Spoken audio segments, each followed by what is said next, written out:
Vamos a agradecer primero a los que están presentes y a los que están escuchando en formato virtual.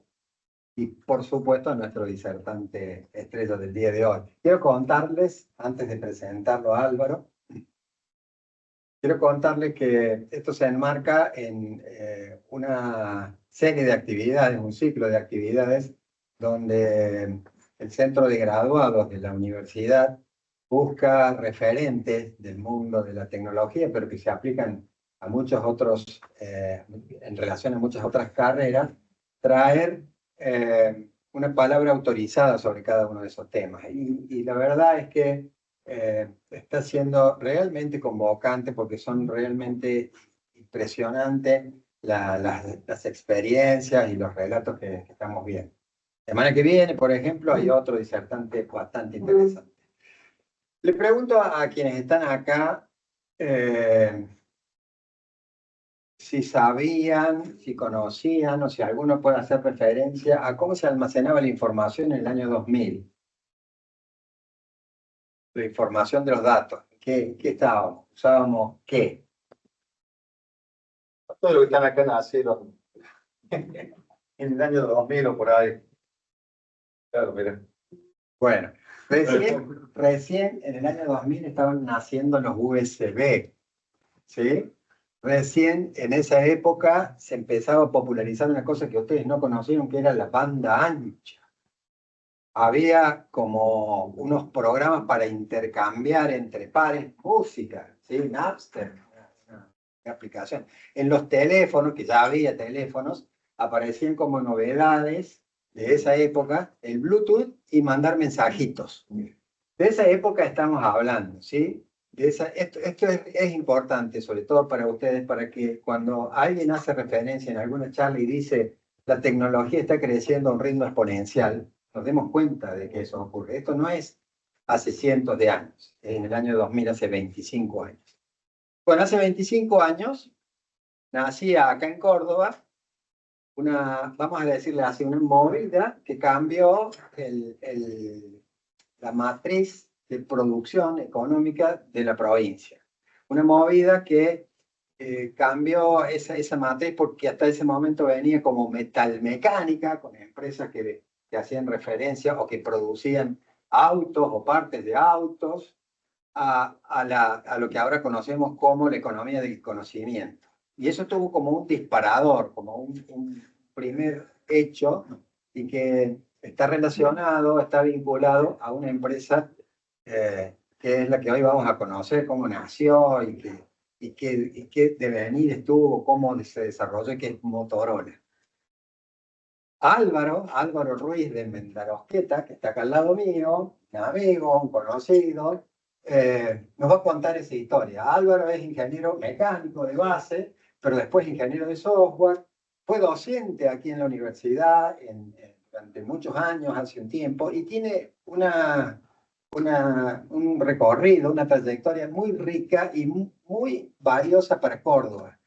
Yo con ustedes, cuando hemos tenido clases, les he hecho siempre algunas preguntas en relación a si conocen Córdoba. Bueno, conocer Córdoba no es solamente conocer Nueva Córdoba, Güemes y La Joda, o el Fernet, o cosas por el estilo, sino también conocer la historia de Córdoba. Hoy con Álvaro vamos a conocer cómo nace eso que hoy los tiene a ustedes acá entusiasmados por ser ingenieros informáticos o en telecomunicaciones.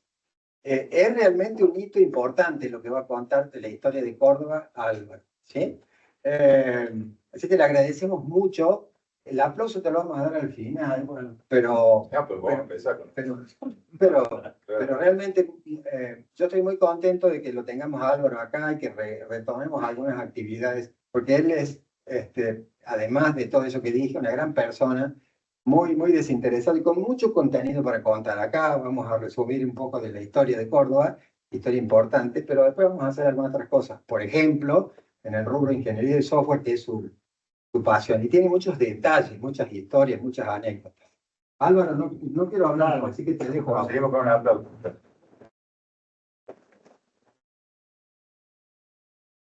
No sé cómo voy a hacer para estar a la altura de la presentación, pero bueno, los amigos son así. Contar con un amigo para que a uno lo presente totalmente.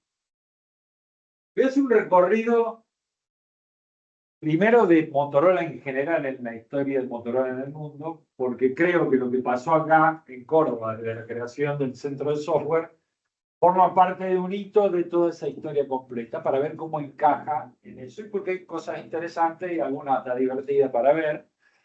Y lo hago a través de productos y cosas que hizo Motorola en su historia. No sigo un orden riguroso, ni hablo de todos los productos, porque son decenas y decenas, sino que elijo productos significativos, productos que he conocido de cerca, o productos que tuvieron que ver con esta historia del Centro de Desarrollo de Software, ¿no? El Centro de Desarrollo de Software habla en el año 2001, este edificio que está en el centro, que se conoce como el CIPSA, o el edificio inteligente, y eso está enmarcado en un proceso, en ese momento Motorola, por ejemplo, hacía pocos años que había creado a la empresa que se llamó Movicom, que fue la primera empresa de telefonía celular de Argentina, en una sociedad con Bellsound, con el grupo Sogma y algún otro socio más. Motorola tenía porcentaje de mercado de venta de celulares el más alto del mundo, mucho más que en Estados Unidos incluso. Motorola tenía, y también lo vamos a ver enseguida, una tradición en Argentina. Argentina fue la primera oficina de Motorola fuera de Estados Unidos. Tiene mucha historia a través de una asociación que hubo con la marca BGH. Con Boris Garfunkel, el fundador, Boris Garfunkel e hijos, quiere decir BGH, era amigo de los Galvin, que fueron los fundadores de Motorola. Entonces, en esa época hay una conjunción de hechos en Argentina, una presencia fuerte de Motorola, y hubo una idea de abrir el centro de software. Pues ya vamos a volver sobre el detalle de esto y vamos a empezar con Motorola. En el año 1928, los hermanos Galvin, antes que existiera la palabra emprendedores, antes que se hablara de startups, antes que se hablara de innovación, emprendieron, hicieron una startup e innovaron. Una de las primeras cosas que hicieron fue las radios, en ese momento, se usaban, eran todas a baterías. Y lo que hicieron fue lo que se llama un eliminador de batería, que era simplemente un dispositivo para que vos agarres la radio y la puedas enchufar en el enchufe de tu casa. Año 1920. Y después crearon la Galvin Manufacturing Incorporated, digamos, fue el primer nombre que tuvo la compañía. Rápidamente, la competencia empezó a crear dispositivos similares y dijeron, tenemos que hacer otra cosa. En el año 1930, tomaron la idea de la radio hogareña y dijeron, ¿por qué no hacemos una radio para el auto? Y sale la radio para el auto. Con un esquema simple, fíjense que no era un dispositivo demasiado grande, ¿no? Que hay un dispositivo de instalación, y sale a la venta el producto con muchísimo éxito. Dicen que las primeras demostraciones tuvieron que hacer con algo más complicado que esto, un producto más grande, incluso con baterías en la puerta del auto, y en Chicago en ese año hubo una exposición internacional, que se llamaban las exposiciones mundiales, que iban stand de todos los países, avances de ingeniería. Como no tenían plata para pagar un stand, se instalaron en la puerta y ponían la radio fuerte, ¿no? Para atraer gente. En el año 1930 también le ponen de nombre a la radio para los autos Motorola, como una especie de unión entre motor car o motor por el auto, y las vitrolas, que eran estos aparatos para escuchar música. Incluso Víctor, que después se llamó RCA Víctor, le había puesto el nombre Víctor, con lo cual muchos empezaron a decir la vitrola, y de ahí sale el nombre Motorola, que se utiliza como nombre de la empresa algunos años después. Empieza siendo el modelo de radio para los automóviles. Bien, y un poquito antes de esta, y al poco tiempo, se contacta con la policía de Chicago, donde estaban ellos radicados, la empresa nace en Chicago, y consiguen un contrato para instalar una radio para cada uno de los móviles de una sola vía, y la emisora, en vez de ser la radio de aire por la sonda, era una radio propia de la policía con una frecuencia de onda particular para que los reciban instrucciones los patrulleros. En el año 1942, ya en plena Segunda Guerra Mundial, aparece la radio que se conoció como el walkie-talkie, que era una radio de 2 vías para comunicarse.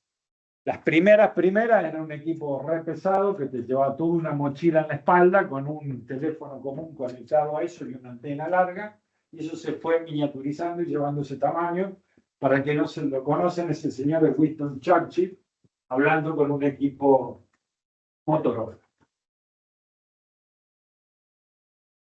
En el año 1955 sale un transistor de potencia de grafeno a los que están en telecomunicaciones. Motorola fue un pionero en empezar a trabajar con los semiconductores.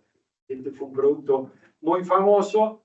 Si lo googlean después, se van a encontrar que todavía en eBay o en Amazon o que yo, se vende para coleccionistas o alguna de estas piezas, cosas que yo les estoy mostrando, se venden a precios de locura por ser para colección, digamos, ¿no? 1958. En 1958 se hace una alianza con lo que les conté, BGH. Boris Garfunkel le dijo. Boris Garfunkel era un inmigrante ruso que había llegado a la Argentina, que emprendió varios negocios. Y en ese momento, la anécdota y la historia, yo no la verifiqué, pero cuentan eso, que se encontraron con los hermanos Galvin o en una feria internacional o en un vuelo de avión o alguna cuestión y establecieron una amistad. Entonces lo primero que hace BGH es empezar a vender televisores, que eran televisores Motorola.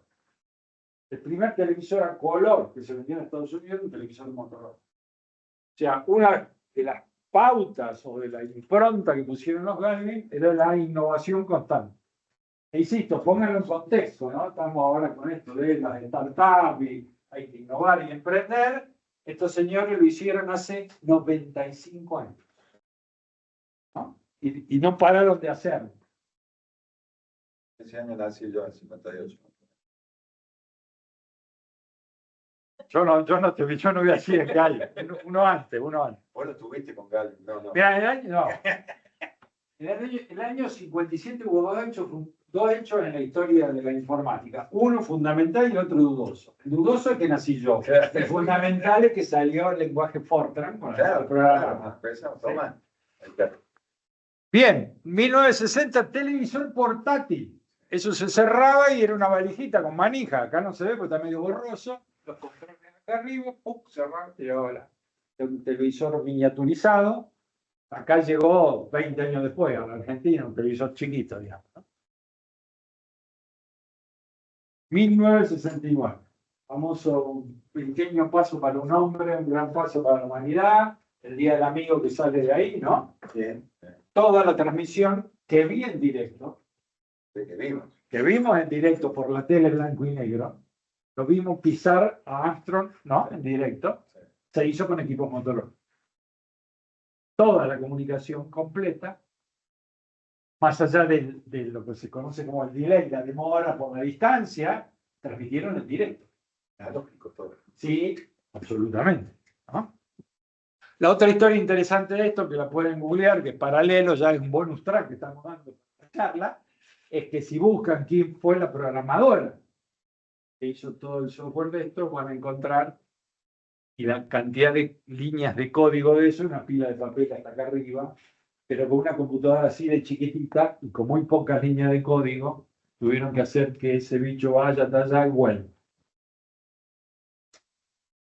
1974, pocos años después de que Intel largara el primer chip, Motorola también lo hace. Entonces, más allá que en la historia Intel aparece como uno de los cucos y inventó todo, Motorola no se fue atrás y sacó ese como el primer chip, el 6800, que se usó en un montón de equipos.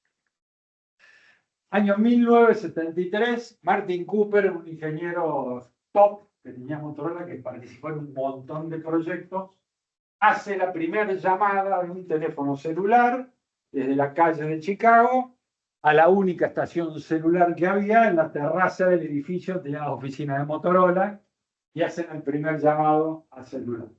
En el año 1983 sale a la venta el primer teléfono celular, que era este, conocido como The Brick, el ladrillo, y acá cuando llegó más o menos le decíamos exactamente igual, y era una red bastante reducida, que era en algunas parte de la ciudad de Chicago y se fue expandiendo rápidamente. Para que tengan una idea de la escala de esto, estamos hablando que ese teléfono costaba $4.000. Y si uno googlea con Gemini o con algo parecido, van a ser cuántos dólares de hoy serían esos $4.000, probablemente bastante más del doble, ¿no? Y el costo de la llamada, y me imagino cuánto puede haber sido. Pero Martin Cooper estuvo en varios proyectos y fue uno de los íconos de esta innovación constante. 1984, ¿lo conocen a ese señor? La primer Macintosh de la serie, habían salido varias Apple, pero esta es la primera bautizada Macintosh, tenía el Motorola 68000 como procesador, que era muy superior a cualquier competencia por el tratamiento de las imágenes, que era lo que estaba buscando el amigo Steve Jobs, ¿no? Pascal empezó a enseñar con esa máquina. El Instituto Superior Pascal arrancó allá en los 80, 82, 80. 128K RAM, 128. ¿Cuánto el reloj?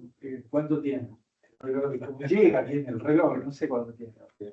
Increíble el tamaño que tiene. Y lo que andaba, yo usé una de esas máquinas. Era increíble lo que andaba. Y esa máquina ya había aparecido el concepto, como se ve muy borroso, pero el concepto de ventana. Con el mismo esquema de achicar, agrandar y cerrarla como usamos hoy todo en cualquiera de tanto en Windows como. Y de hecho, Microsoft, como lo empezó a usar, hubo un litigio que no sé bien, no me acuerdo cómo se solucionó por los derechos de invención de esto. Y fue la primera máquina con mouse. Hasta ahí lo que hacíamos todo era línea de comando y teclado, le damos, taca, taca, taca, y a lo sumo moverse con la flechita y no mucho más. Esto fue revolucionario, ¿sí? En el año 1986 hubo una movida muy grande en Motorola para mejorar la calidad. ¿Por qué? Aparte de que había algunos productos con problemas, también fueron bastante visionarios en esto de la calidad del producto va a ser un diferenciador. Necesito un producto mejor para diferenciarme de la competencia. Entonces diseñan una metodología de trabajo que hoy se aplica y hoy se estudia, que se llama Six Sigma. Estas son las fases del proceso de Six Sigma cuando uno lo quiere aplicar, definir, medir, analizar, mejorar y controlar. Cualquier proceso de mejora continua, pero detrás de esto tiene un rigor estadístico muy, muy fuerte, muy importante, que permitió desarrollar aún más y mejorar aún más la calidad de los productos que tenía. Y esto fue, y es muy usado en Estados Unidos y se lo reconoce a Motorola como el inventor de la metodología. 1988, ahí estaba, me había olvidado de BGH. ¿Cómo me olvidé de BGH? Entre los fundadores de Movicom. Movicom fue la primera empresa celular en Buenos Aires, Motorola Bell South, BGH y Socma, y el primer teléfono se vendió acá, un ladrillito, Dynatac. Tuvo un impacto muy fuerte y ahí pasó que la empresa superó a la marca y al modelo. Entonces te compraste un Movicom, ¿verdad? De un celular. Ya no decía ni celular ni Motorola, te compraste un Movicom. Tuvo una presencia importantísima. Y no demasiado más tarde aparece en Córdoba, con la presencia se crea CTI, que fue la primera compañía del interior, y empieza a crecer también acá en la región, así que también fue pionera en ese sentido. En el 92. Y paralelo con esta movida, el uso del software dentro del hardware empieza a crecer enormemente. Entonces se empieza a ver que sin el software, hardware es chatarra. No hay forma de que funcione. Cuando muchas cosas venían funcionando a puro hardware. Una central de comunicaciones tradicional, la telefonía domiciliaria por cable, no tenía una sola línea de código. Empiezan a aparecer los productos nuevos con cada vez más software. Un visionario en Motorola que se llamó Terry Gehn creó lo que luego evolucionó en llamarse, y del cual el centro de aquí fue parte, lo que se llamó el Global Software Group. crear una software factory, una fábrica de software para que abastezca a las unidades de negocio de Motorola en los otros productos. Una cosa que estaba pasando y pasó bastantes años después, incluso le voy a mostrar en qué casos, cada equipo que desarrollaba un producto diseñaba el producto y escribía el software. Entonces, cada uno iba escribiendo el software al punto tal que cuando empezaron a aparecer muchos modelos diferentes de teléfono, el software de cada uno de esos teléfonos era diferente. Y los más veteranos recordaremos que cuando cambiabas el modelo tenía que darle alta a todos los contactos otra vez a mano, porque no había ningún tipo de compatibilidad. Ni hablemos de los costos de escribir. Cada grupo que estaba haciendo un teléfono escribía de nuevo el software para hacer una agenda telefónica. Este señor dijo, estamos haciendo algo mal. Vamos a hacer a alguien que esté especializado y que pueda entregar software de la mejor calidad posible para esos productos. ¿Sí? El primer centro que desarrolla, que crea el Global Software Group, fue en Bangalore, en la India, en el año 1991. Así que empieza la idea de lo global, empieza la idea de que alguien lejos puede desarrollar software, y fíjense que lo hicieron con un ancho de banda mucho más chico que acá, o sea, no se conectaban por teléfono, y lo hicieron con un uso horario totalmente diferente al de Estados Unidos. Y funcionó. Usando y hablando de modelos de calidad, un modelo que ahora está un poco más en desuso, pero tuvo mucho auge en esos momentos, que se llamó el CMM, el Capability Maturity Model, y después ahora está el CMMI. El centro de Bangalore de Motorola fue el primer centro fuera del gobierno de Estados Unidos, que era el que estaba usando el modelo, en certificar nivel 5, que fue el nivel más alto. ¿Sí? Y esa idea del GSI fue hacerla expandir por todo el mundo. Por varias razones. Por estar cerca de los lugares que se producían los productos, por estar cerca de los lugares donde se consumían los productos. 1994, hay una alianza entre Motorola, IBM y algún otro jugador más, y desarrollan una arquitectura de hardware que se llamó el PowerPC. El Motorola PowerPC fue un boom y tuvo muchísimos usuarios y compradores, y demás. Además era típicamente productos que no se le veía la marca, porque venían adentro de otras cosas, como esa que se llamó la Power Macintosh. Un maquinón infernal que funcionaba con el Motorola PowerPC, 16 megas RAM, eso era astronómico en esa época, ¿eh? Estamos hablando de, no sé, estas máquinas que estaban, $10.000, valía una de esas fácil, 10, 12.000 dólares, ¿no? Cosas como, vendí un departamento de un ambiente para comprarme la PC, era lo más común, ¿no? En Buenos Aires más o menos salía 10, 12.000 dólares un departamento de un ambiente, más o menos ubicado, 1 a 1 con la computadora. 1994 ya en Estados Unidos, StarTAC, revolucionario, una bomba de tiempo. Una maravilla el aparatito este, hoy se vende a cualquier guita. Y hasta no hace mucho funcionaba con las redes LMA viejas, todavía estaba funcionando en Estados Unidos, tenía la batería removible acá, y tenía esta, la famosa tapita, que fue una patente de Motorola. Motorola también era famoso, no lo había mencionado, porque de cada una de estas innovaciones hacía una patente, era rigurosamente patentaba, con lo cual durante mucho tiempo hubo un gran ingreso de divisas por el pago del uso de las patentes. Al punto tal que en algún momento que Nokia apareció y después desapareció, al crecer como uno de los principales competidores de Motorola y hasta robarle mercado en algunos lugares, había modelos de Nokia que tenían este formato y que tenían que pagar a Motorola para poder usarlo.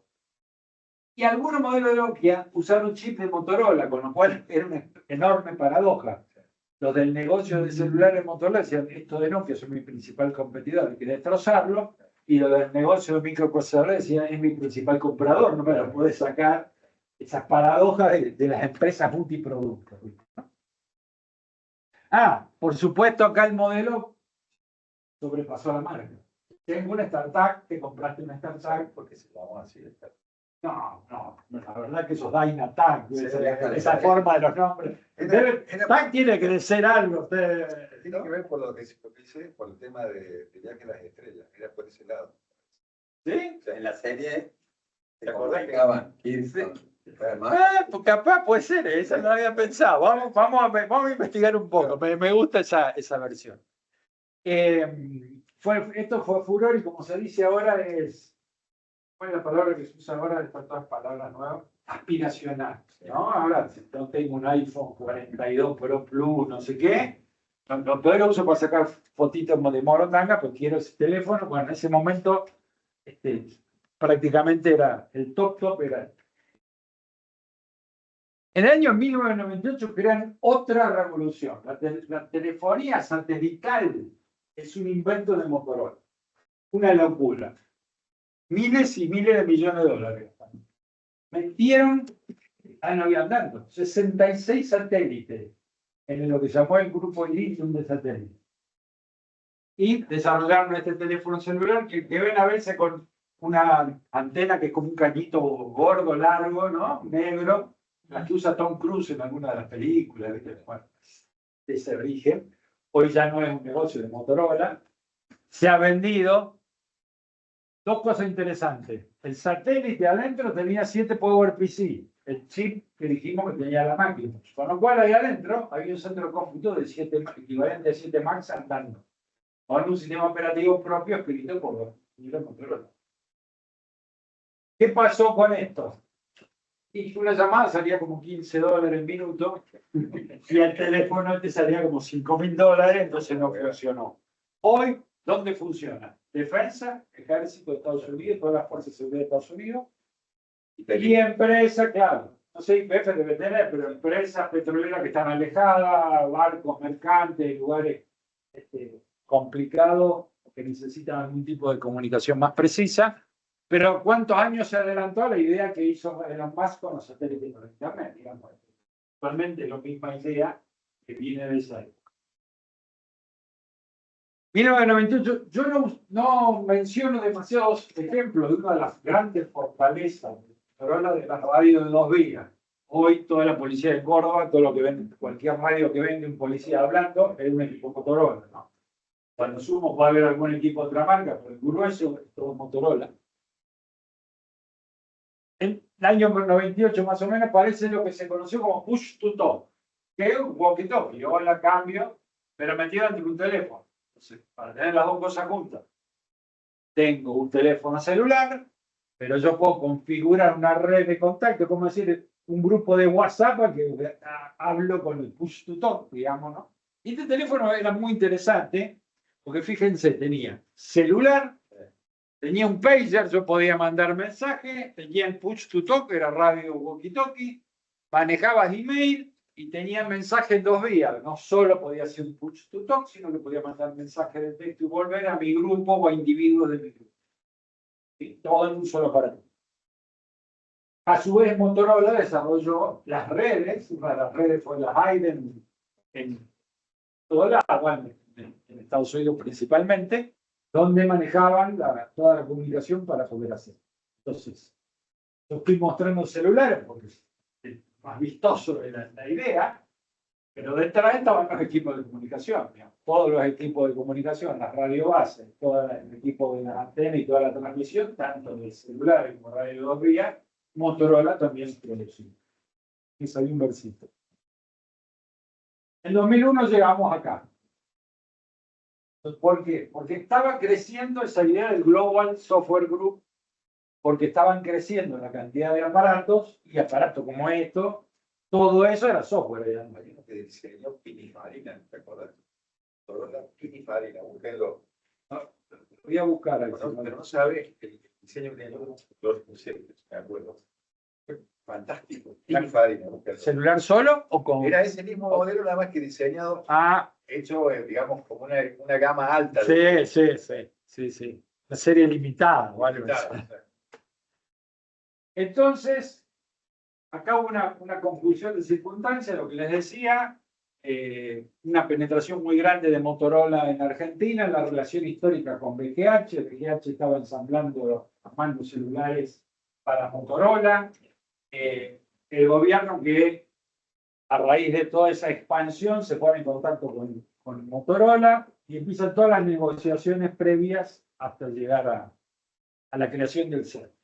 Se hace un acuerdo con beneficio del estilo impositivo y algunos subsidios, que fue muy discutido y bastante polémico incluso.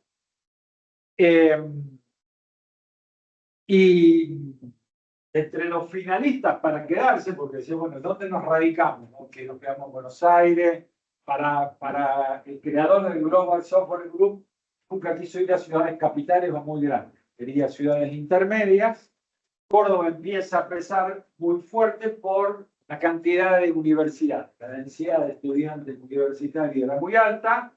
Por ahí no competía con Capital Federal, pero el Motorola no quería radicarse en Capital Federal.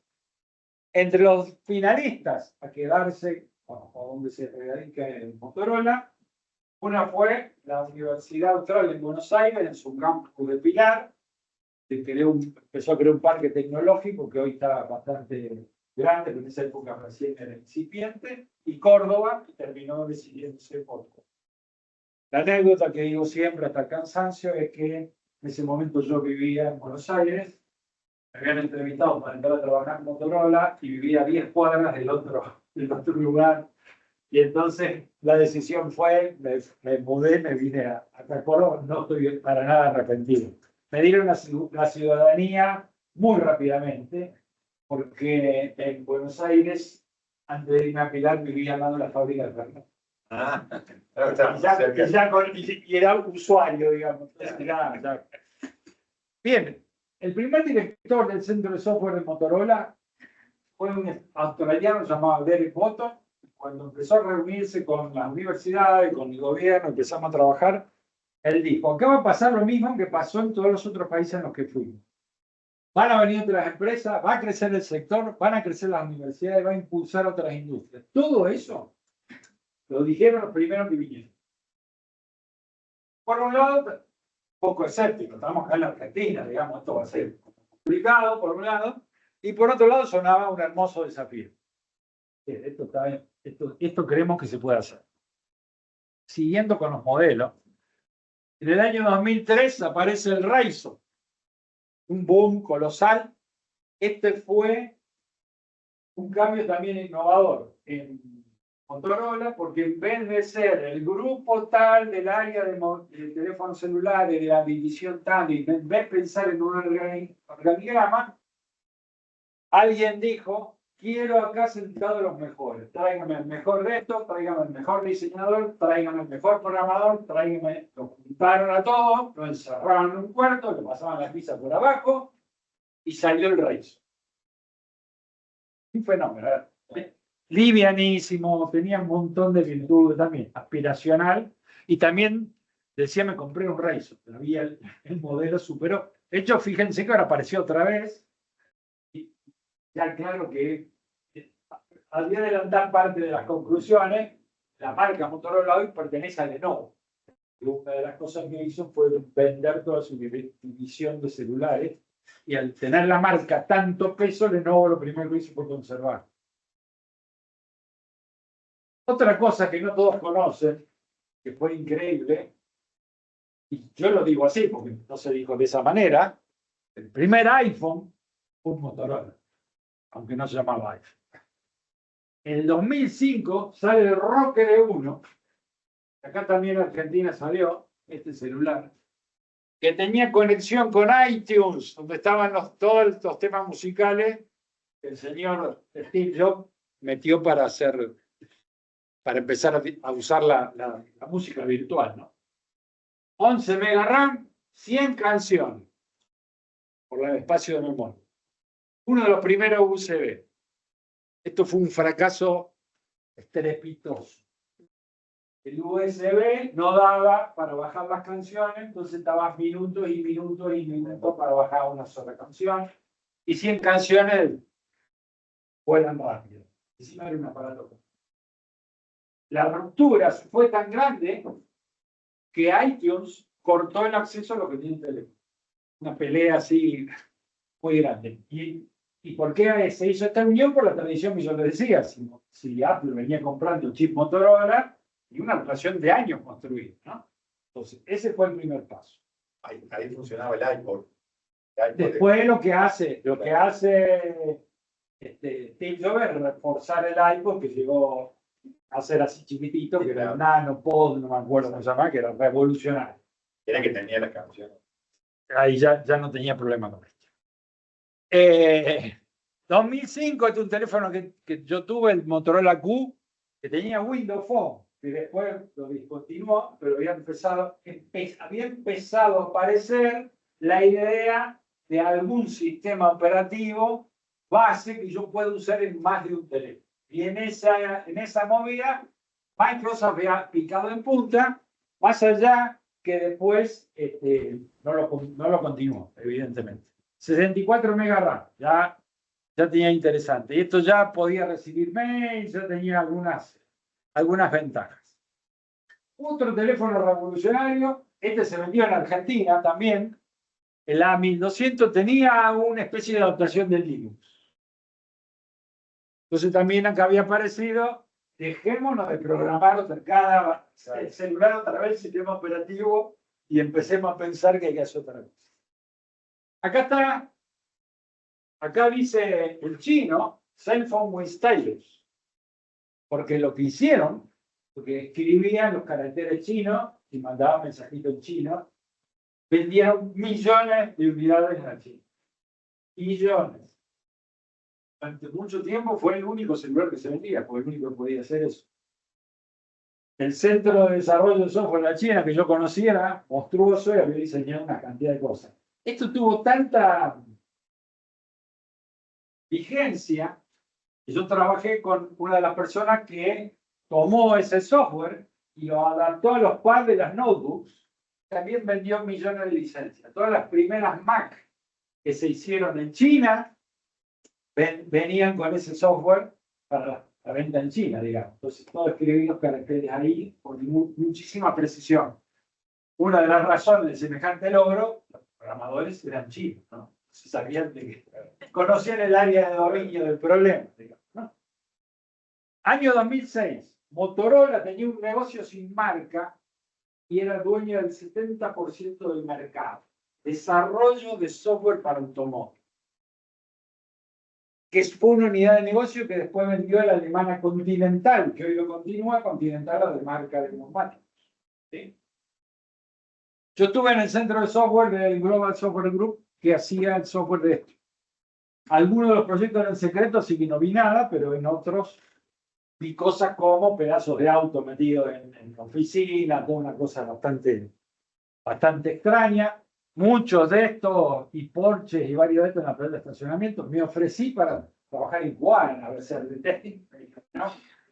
Un par de cosas interesantes. 70 micros Motorola tenía. 7 PowerPC, lo mismo que el satélite. Esto tenía un data center de 77 chips con el equivalente a 7 Macintosh funcionando. En 2006. Si en el 2006, cuando estuve ahí, me hubiesen dicho algunos de los ingenieros, estamos trabajando para hacer un auto que ande solo, yo le hubiese dicho, larguen el Fernet, muchacho. Imposible. Imposible. En el año 2012, Google saca a la calle un Toyota Prius con conducción autónoma. Están todavía los videos para hacer. Quiere decir que si en el 2012 salió a la calle y andando, en el 2006 estaban pensando el proyecto va a ser.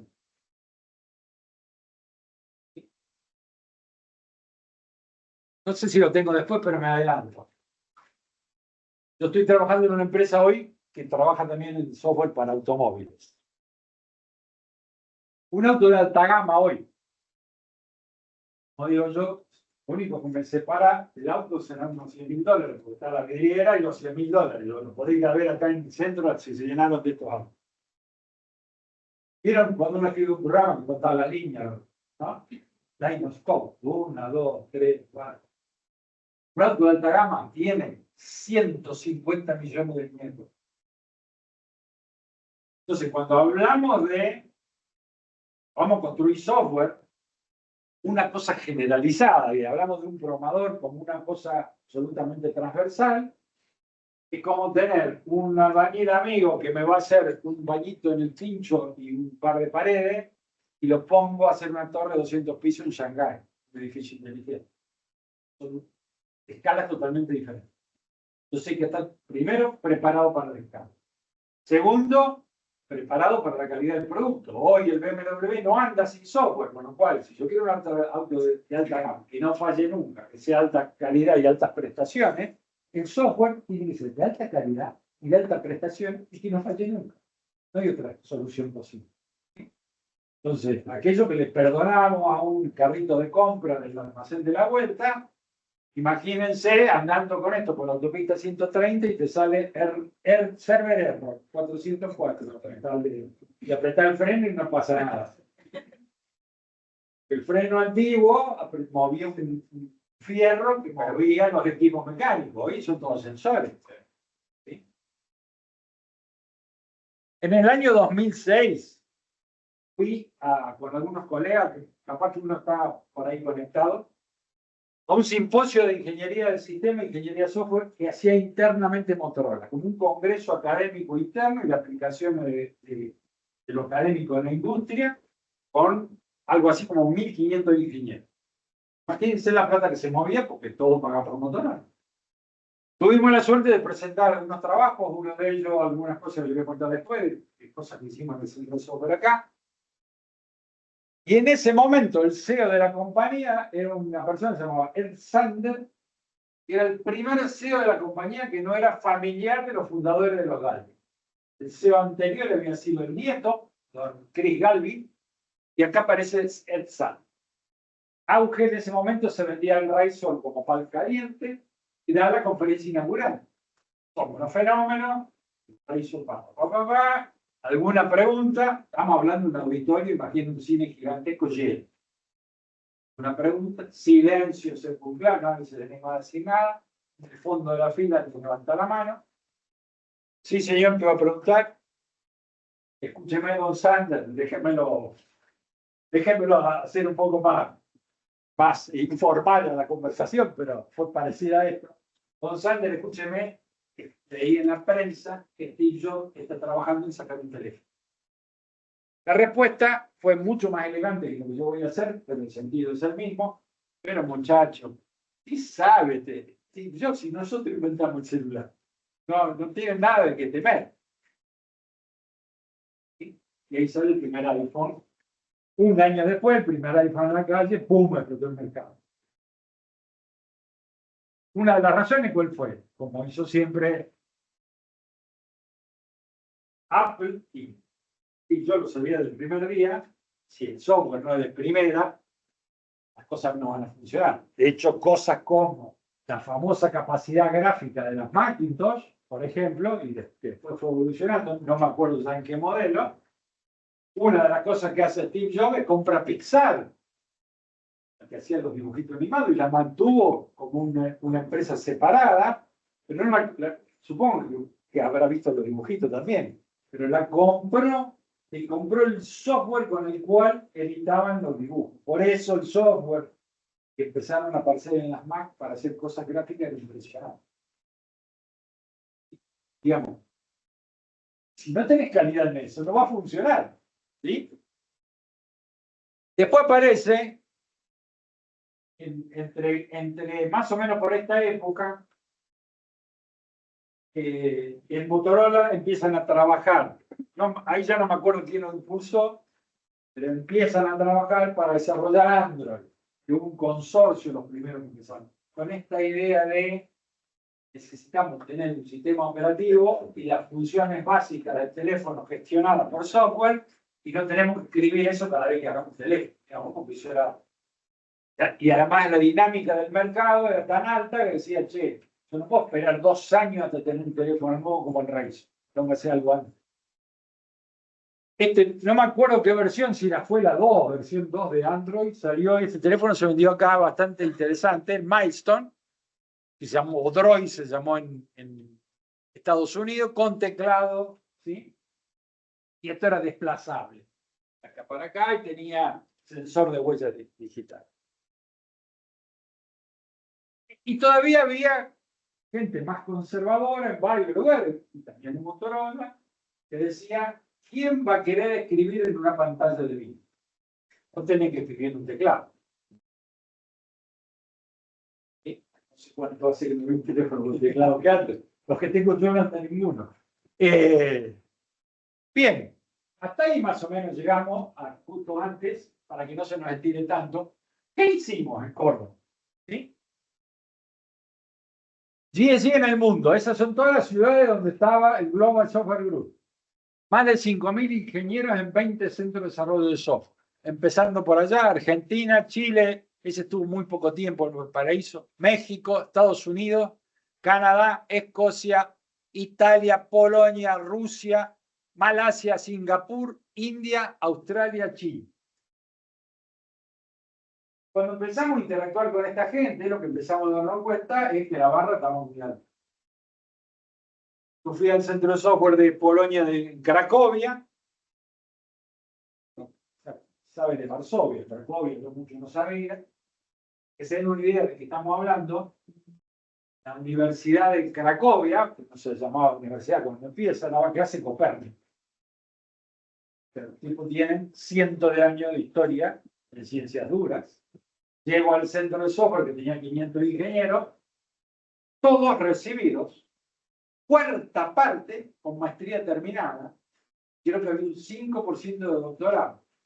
Entonces, cuando ellos se presentaban a un proyecto, y entre nosotros, lo que hacíamos muchas veces éramos más de un oferente del centro de software, un proyecto que pedía Motorola, que hacían cosas como, ¿sabes qué? El arquitecto que va a este proyecto tiene un PhD en tal tema. Cuando todavía la importancia, y en muchos ámbitos seguía, y sigue siendo hoy una discusión de, eso es muy académico, no hace falta todo eso. Entonces ahí vamos a ver que en todos esos lugares la barra está fría. Una de las cosas que hicimos al empezar, cómo se ingresaba al centro. Max, el Motorola Argentina Center for Software. Era la sigla que le asignaba dentro del Global Software Group. Los ingresantes, graduados universitarios sí o sí. Los que entraron sin estar graduados, teníamos todo un plan de acompañamiento para hacerlo. De sistemas, informática, ingeniería de software, electrónica, telecomunicación. Algunos escapados ahí como yo, que soy mecánico, pero en general bastante. ¿Por qué mucha gente en telecomunicaciones? Y porque hacíamos productos de hardware. ¿Sí? Entonces había que conocer el dominio del negocio. Una cosa es trabajar en, no sé, en un carrito de compra, donde como todos compramos, sabemos más o menos cómo anda, y otra cosa es ir a trabajar en la central telefónica, que tenés que entender cómo anda para poder hacer el software. ¿Sí? Inglés fluido. Y en general, en esa época, cuando dice, chico, ¿cómo anda con el inglés? Re bien, porque leíamos 2 páginas.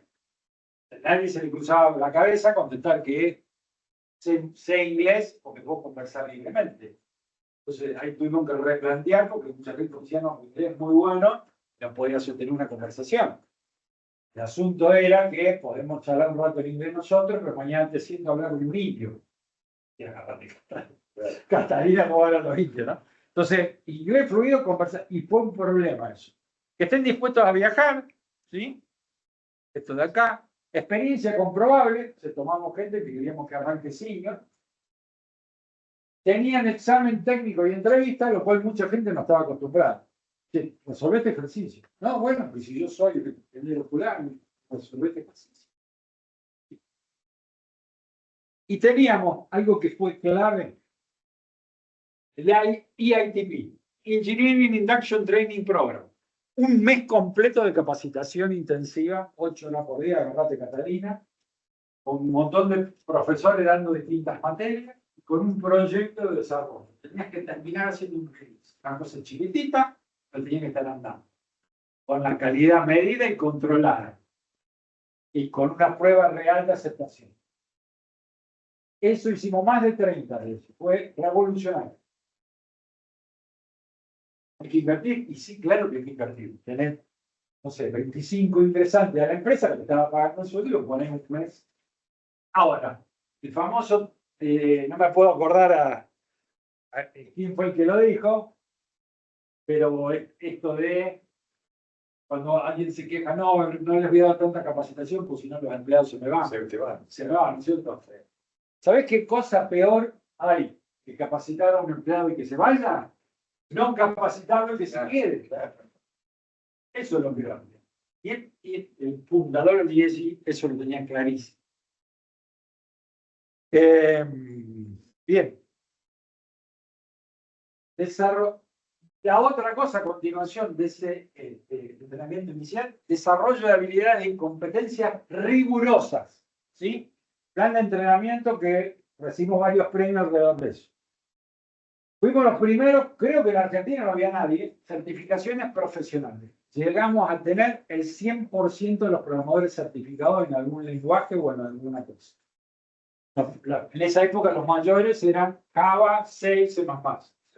También hicimos Scrum Master, hicimos certificaciones de Quality Engineer, líderes de proyectos certificados en el PMI, el Project Management Institute, certificamos Six Sigma, certificaciones de Microsoft, que no me acuerdo los nombres, de Cisco, de Linux y otras cuestiones de redes también.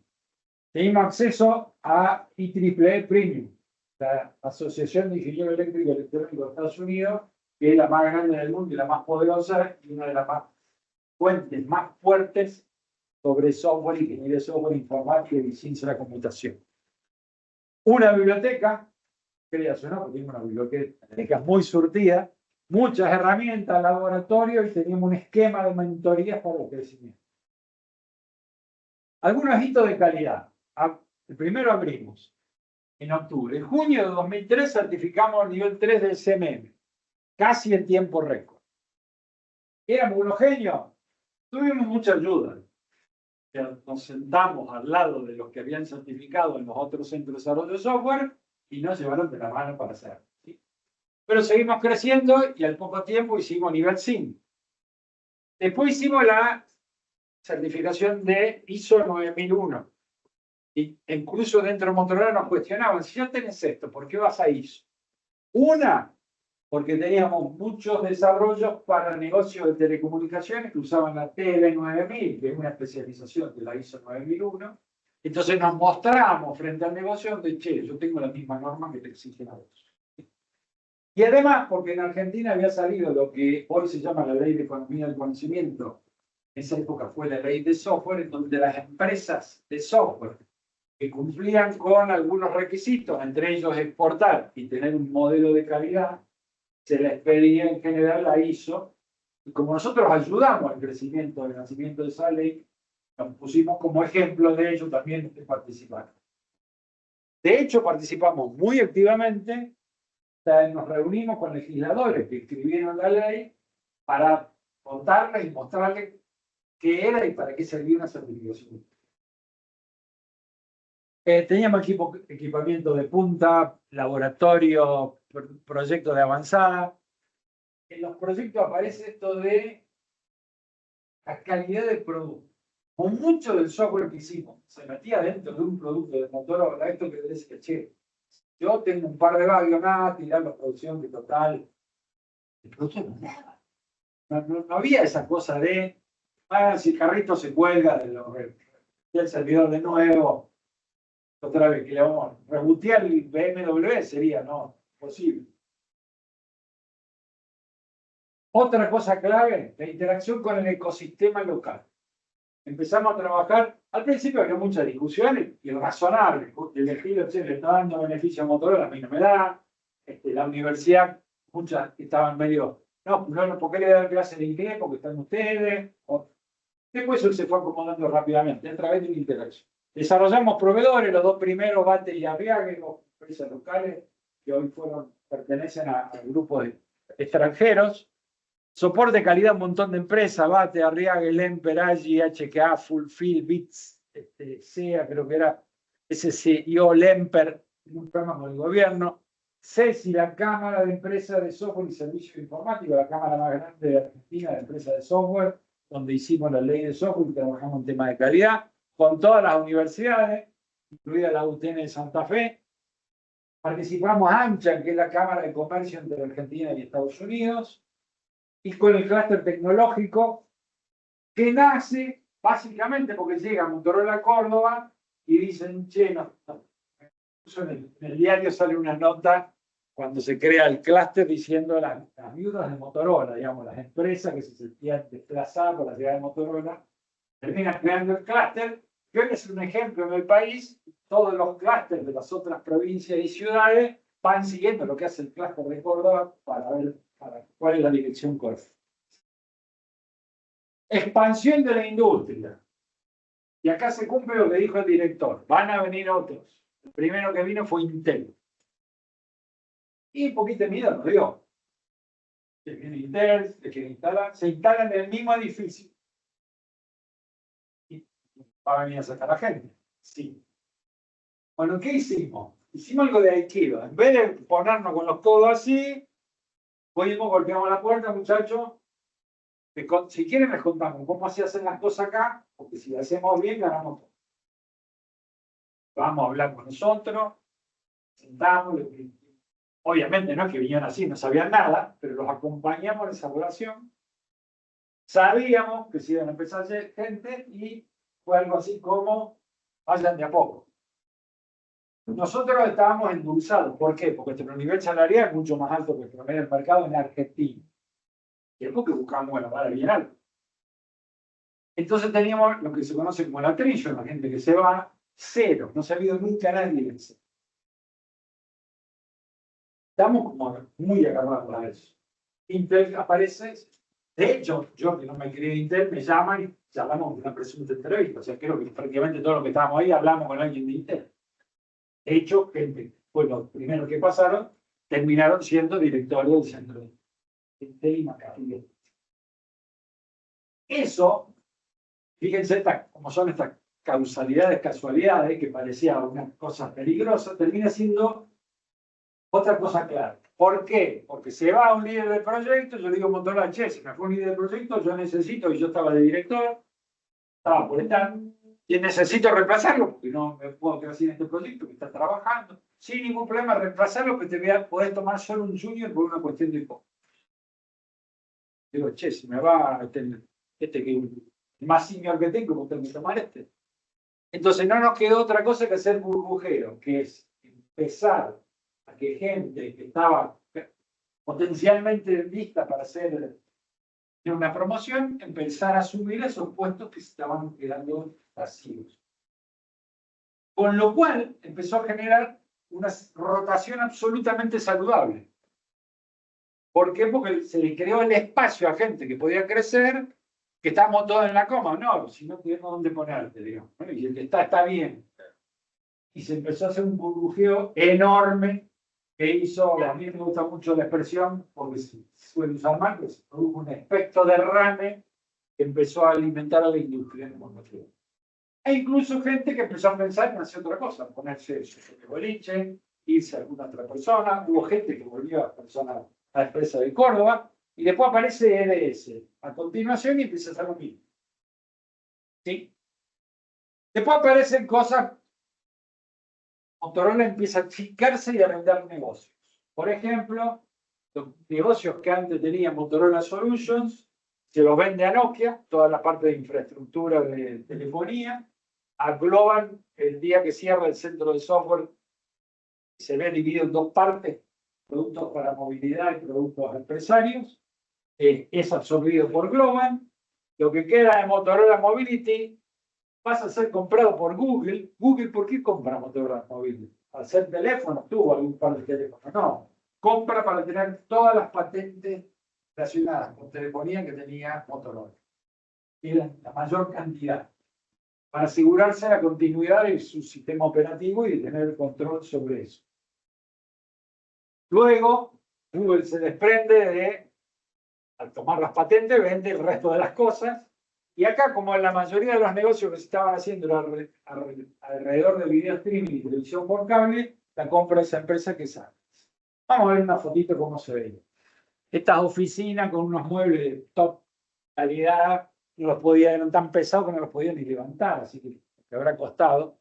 Ahí estamos en las oficinas, teníamos sala de entrenamiento. Aquel muchacho, mi hermano, que estaba trabajando ahí, sala de entrenamiento. Teníamos laboratorios varios, fíjense qué pituca la biblioteca que teníamos, con sala de lectura.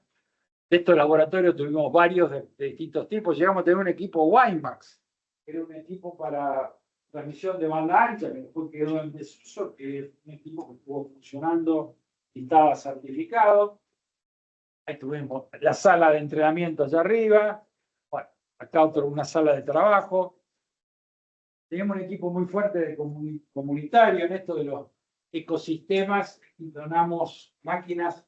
Abrimos un primer laboratorio en la UTN para el funcionamiento para máquinas para estudiantes. Después hicimos varios proyectos de miramos, pero era muy fuerte en eso.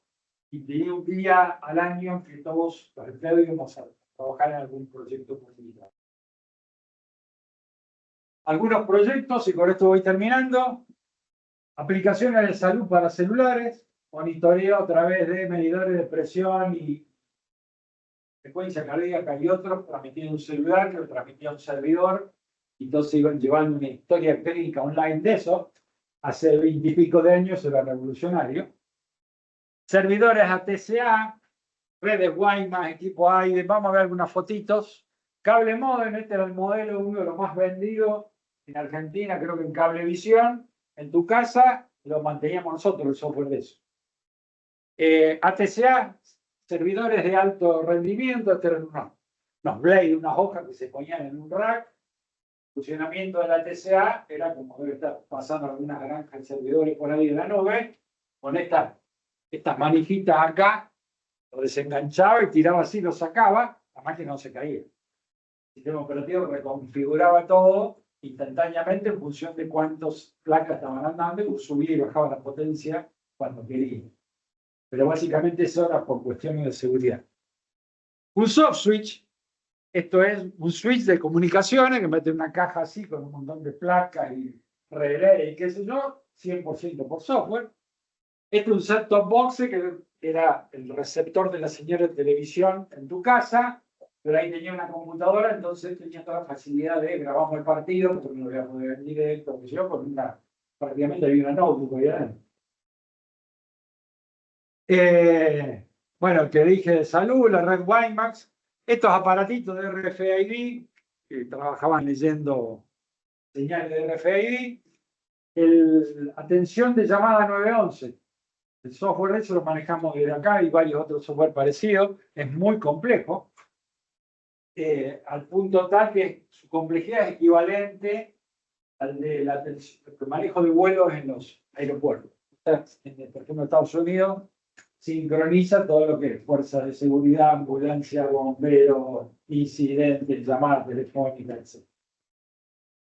¿Cuál creemos que es el legado? Formación y desarrollo profesional permanente. ¿Sí? Más de 1000 profesionales pasaron. Creemos que eso fue una escuela porque todos esos profesionales están haciendo un montón de cosas. Usaron altos estándares y metodología de desarrollo, certificado de calidad, una expansión, creación de empresas, cargos altos en otras empresas, participación en las universidades, participación en el medio. Algunas empresas derivadas que crearon sus propias empresas, Nexus, Toller, 3XM, 3X Motorola, quiere decir, WeLogic, Simplix, Darwin, Futuro, Empirical, Geomod, y me estoy olvidando de unas cuantas. Para mí eran entre las 25, 30. ¿Y acá qué hay entre los conocidos? Emprendedores, CEOs de empresas, CTO de empresa grande, nivel de CEO, vicepresidente, ingeniero senior, arquitecto, docentes, consultores. Y por último, penúltimo, el ecosistema en donde aparecieron nuevos jugadores que llegaron recientemente incluso con esa historia. Entonces aparecieron empresas internacionales que están comprando o asociándose con empresas locales creadas por Exmo. Intip, Avenga, EPAM, Alata, Proofpoint, Eclipse. Y esto sigue funcionando. De hecho, hay estudios de abogados y estudios especializados en la compra-venta de esto y hacen todo el camino para que esto Trabajamos con un montón de entidades, no lo vamos a nombrar a todas, pero la idea es, creemos que hay que relacionarse con esas entidades y crear programas conjuntos. Si no, es difícil crecer.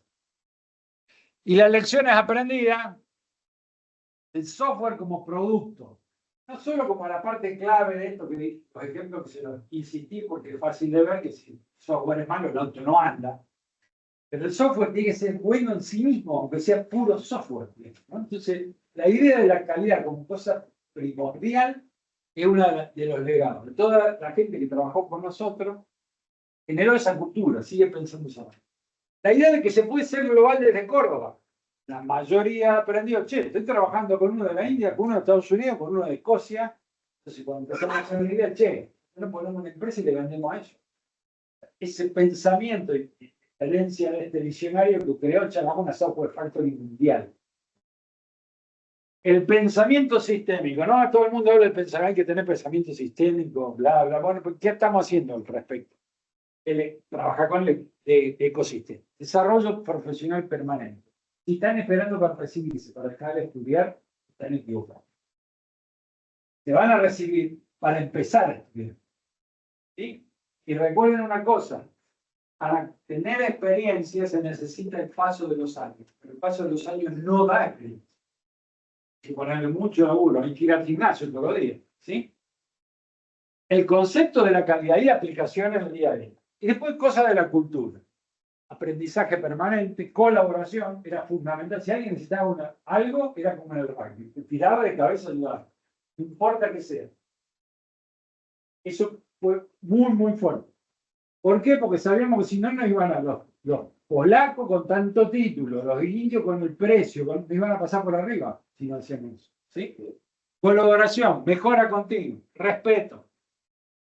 Lo primero que dijo el director es eso, you are trusted people. Nosotros confiamos en ustedes. Todo lo que haces, tenés que hacerlo en favor de esa dirección. Haces una cosa que rompe la confianza y no la recuperas más. ¿Sí? Preguntas, comentarios, dudas, observaciones. Tengo con un aplauso. ¿Sí?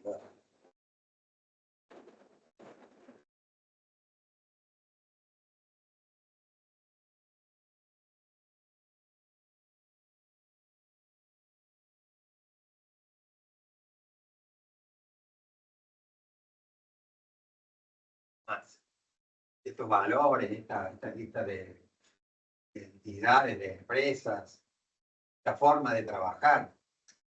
Realmente tenerlo él, que nos cuente cómo fue y cómo primera persona, cómo es todo eso. Buenísimo. Es un valor importante. Pregúntenle alguna cosa. Allá vino, pero. ¿Qué tal? ¿Qué está haciendo Motorola hoy en día? Motorola hoy en día se llama Motorola Solutions. Trabajan todos los equipos de comunicación. Comunicaciones de radio y equipos relacionados. Típicamente la radio que más conocemos es la de policía, pero las de radio todavía se usan, hasta te podés comprar una que son más baratos para jugar en tu casa. Ese es el grueso de lo que hace Motorola Solutions. La Motorola que conocemos en los celulares es porque Lenovo compra, porque quedaba de las partes de celulares, se lo compra Google, pero mantiene la marca por este peso de 100 años de historia. Y de alguna manera creo que va a punta la dirección de los productos con calidad, trata más o menos de respetar ese legado. Pero no era empresa. Motorola llegó a tener 120.000 empleados más en todo el mundo. Hoy eso está bastante reducido y especializado en este nicho. Pero los otros negocios continúan. El automóvil fue para Continental, la de microprocesadores, una empresa llamada Freescale, que sigue haciendo chips, más especializado en la industria que para la computación.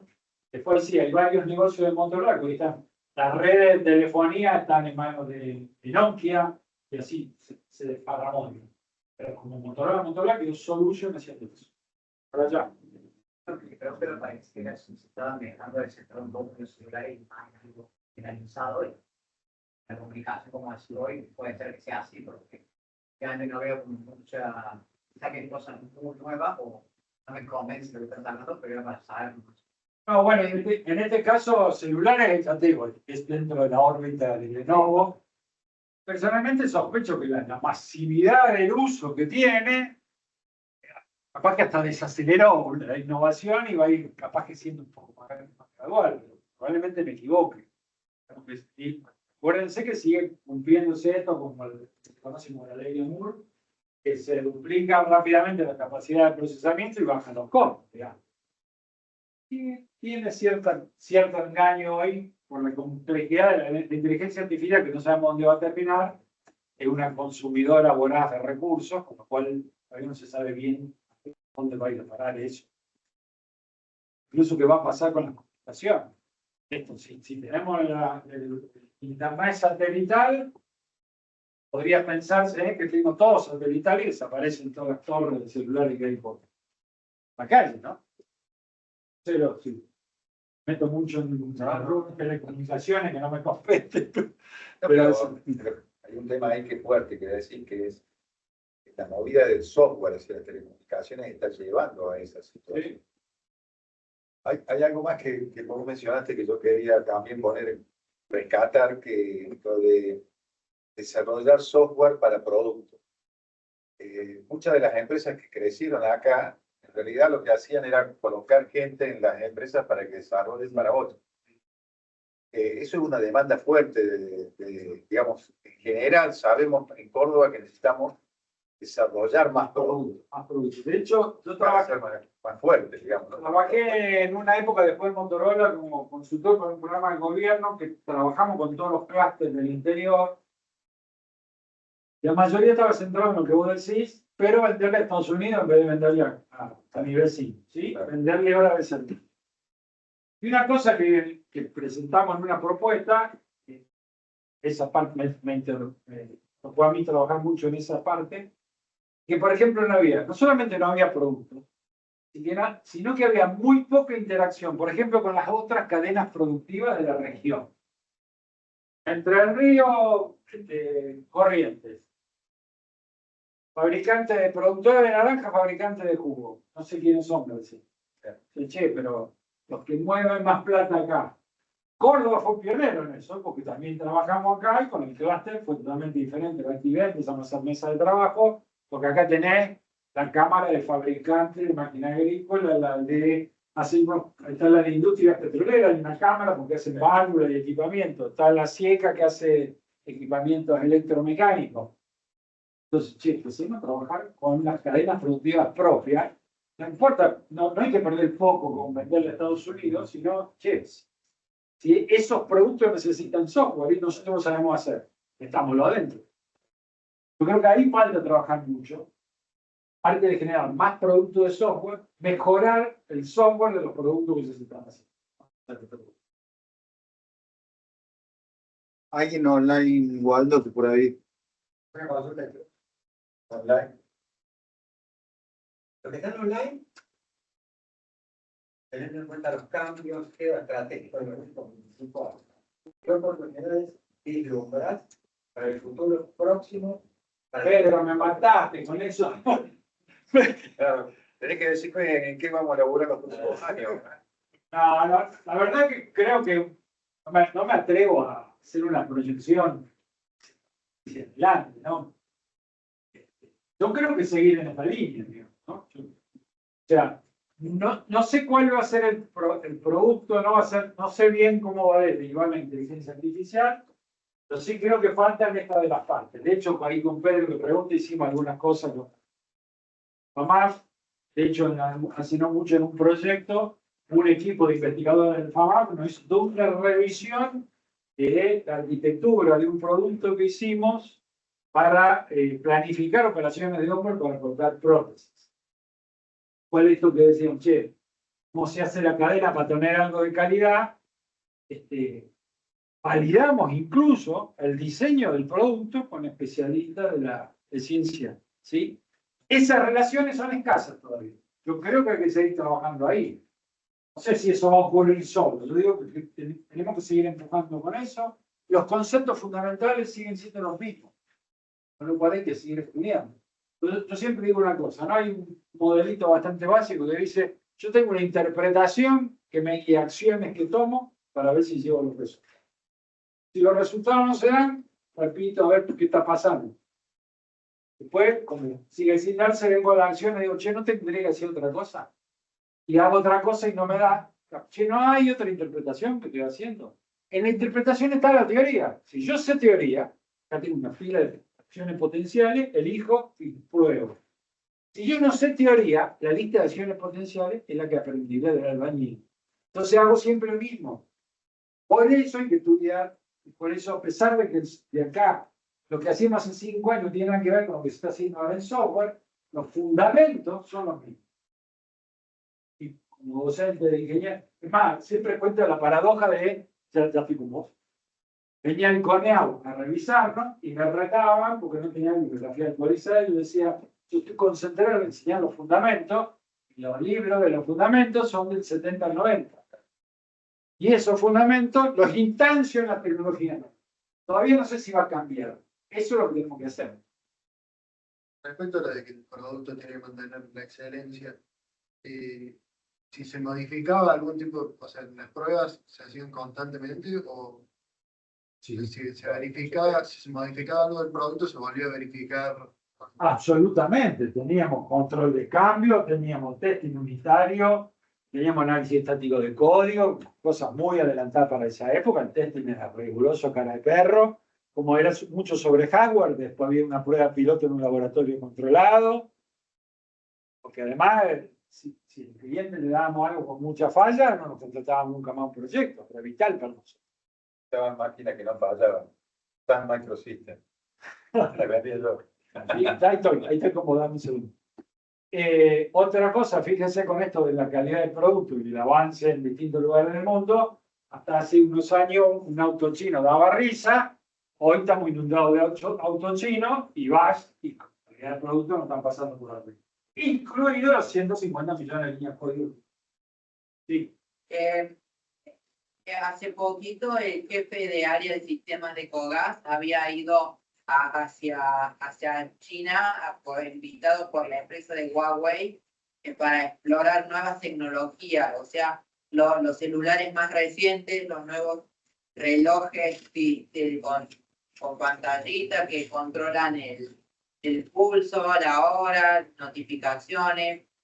Por si a alguien le interesa comprar algún que otro producto de ahí, podría servir. No solo Huawei, sino también Xiaomi y otras marcas. Totalmente. Además, se han volcado a hacer cosas de la más alta calidad posible, si no hay ninguna duda. De hecho, por eso digo, lo están haciendo y están yendo por este mismo camino, porque ese auto tenga esas prestaciones y esa calidad y con otra calidad de producto. Sin duda. Los que son software, eso lo dijimos. Sí. Hace muchos años, en una visita a Argentina, un presidente de Ford, estoy hablando, que estaba abierto a Motorola, dijo, nos estamos convirtiendo en una fábrica de software. Sí, sí. Sí, y en la última evento que hicieron hace 3 o 4 semanas acá en el centro de convenciones, que vinieron a hablar de todo el mundo sobre los autos, dijeron que el auto está más cerca de ser un celular por todas las prestaciones que necesitaba el software. Bueno, hoy se van a San Francisco, se toman un Uber sin chofer, ¿no? Hay una empresa que tiene los autos andando, todo un radio bastante grande. Tengo varios amigos que lo tomaron, y se dan un poquito de miedito, pero no tuve ningún problema. San Francisco, Estados Unidos. Sí, sí. No, Temple, Arroyito, San Francisco, no. Ahí hay otra pregunta en el. Sí. Las oportunidades están en el nivel global. Córdoba sigue teniendo el diferencial por ser un polo de desarrollo de gente altamente capacitada, como fue lo que atrajo a Motorola en su momento. No es pregunta. No, sí, no es pregunta, porque no es pregunta. Sani, Exacto.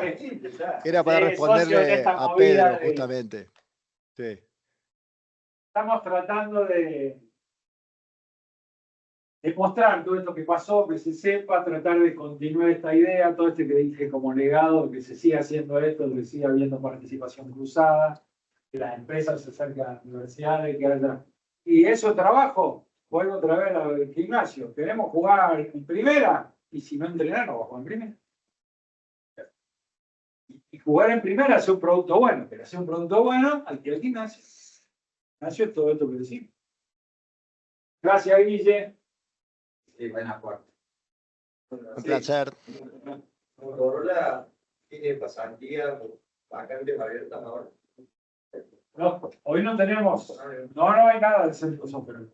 Hoy hay oficina comercial, el centro cerró en el año 2002. Lo que tiene fue oficinas comerciales en Buenos Aires porque Motorola Solutions comercializa todos esos equipos, sigue teniendo alianza con algunos fabricantes Tierra del Fuego, pero no tiene centro de desarrollo de software. Sospecho que en Estados Unidos sí, porque como yo trabajé en la parte de seguridad pública haciendo un software esto de 911 relacionados, yo manejé un área que hacía ese software. Muchos de los que trabajaban en Estados Unidos, estos centros de software del grupo, pasaron al negocio. Ellos trabajan dentro de Motorola Solutions haciendo eso. En Argentina no hay nada. Estamos en todos estos otros lugares que yo dije de la lista. Un concepto para que quede claro, para reforzar lo que dijo Álvaro. Cuando viene Motorola acá en el 2000, muchos protestaron. Ahí hubo alguna movida grande, porque el gobierno apoyó mucho, con medidas, con subsidios, con el costo de la energía, con el pago de impuestos.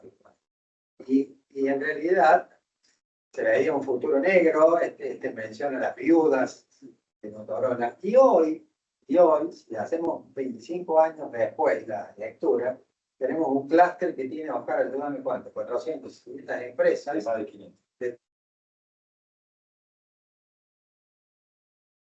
Es decir, este efecto de derrame o como lo quieran, tiene a ustedes con muchas propuestas de trabajo, con muchas alternativas para cambiarse de empresa, para elegir un rubro que más les gusta. Y me interesa que se queden con esa lectura. Hoy Álvaro nos está contando esa historia, pero eso fue ¿cómo se llama la charla de hoy? La semilla. Claro, esa fue la semilla que generó esta movida que tenemos ahora.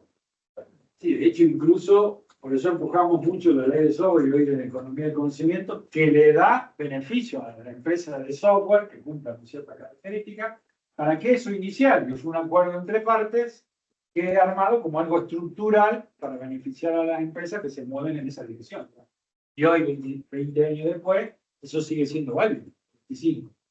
Esa idea de que haya beneficio a la industria, cumple con ciertas características, sigue estando vigente. De hecho, ha evolucionado la ley, incluyendo otras áreas de conocimiento, no solo software, sino audiovisuales, consultoría y un montón de empresas así. Por eso cambió el nombre, claro. Claro. ¿Alguna otra pregunta? Bueno, miren, no viene Álvaro, lo vamos a tener más seguido porque vamos a hacer algunas cosas. Venía Volati ex VP opinando por ahí. Perdón, que te interrumpí, pero apareció VP por ahí. Vale, gracias. Ahora, fíjate que en la VP en esa época nos trae muchos recuerdos. Saludos desde Suecia. Wow.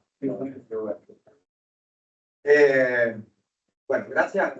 Allá atrás hay algún profe que permitieron venir. Gracias a ustedes por quedarse. Gracias, por supuesto, al centro de graduados. Y gracias a vos, Álvaro, por compartir todo esto. Gracias.